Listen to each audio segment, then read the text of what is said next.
تعریف، امید اور محبت۔ ہر انسان کی زندگی انہی تین چیزوں کے سہارے زندہ ہے۔ جس کے پاس یہ نہ رہے وہ خود اگر زندہ بھی رہ بھی جائے تو بھی زندگی مر جاتی ہے۔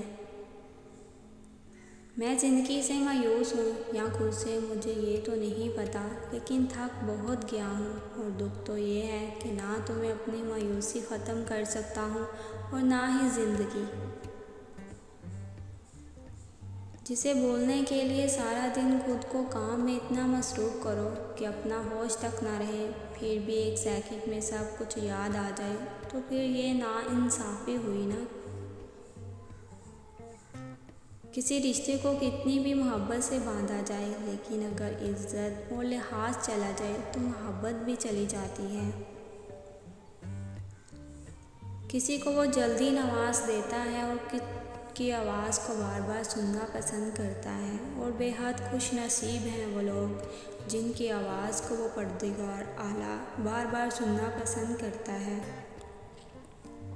کبھی کبھار ہمارا ٹوٹنا ہمارے اندر سے نئے وجود کو پیدا کرنے کا سبب بنتا ہے، اور اکثر ٹوٹ کر جڑی ہوئی چیزوں کا زیادہ خیال رکھا جاتا ہے کہ کہیں پھر سے نہ ٹوٹ جائے۔ یہی قانون قدرت ہے۔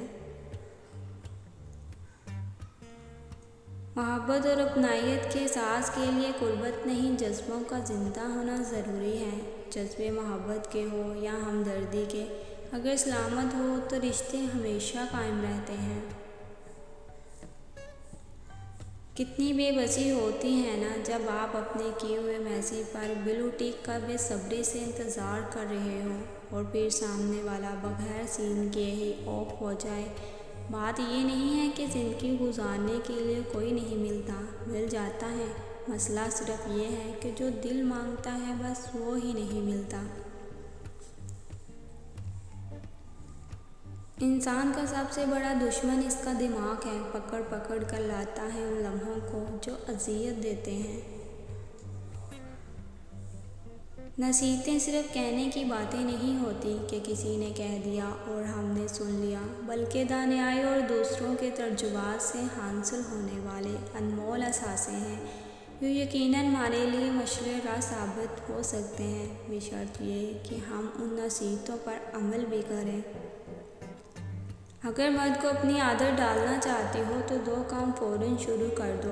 مرد کو اس کی مطلوبہ ضرورت سے کم پیش ہونا اسے اپنی محبوب عورت کا عادی بناتا ہے۔ دل سڑک پر لگے حفاظتی اشارے کی مانند ہے، رہنمائی کرتا ہے، تنبیہ دیتا ہے اور خبردار کرتا ہے، لیکن حادثات روک نہیں پاتا۔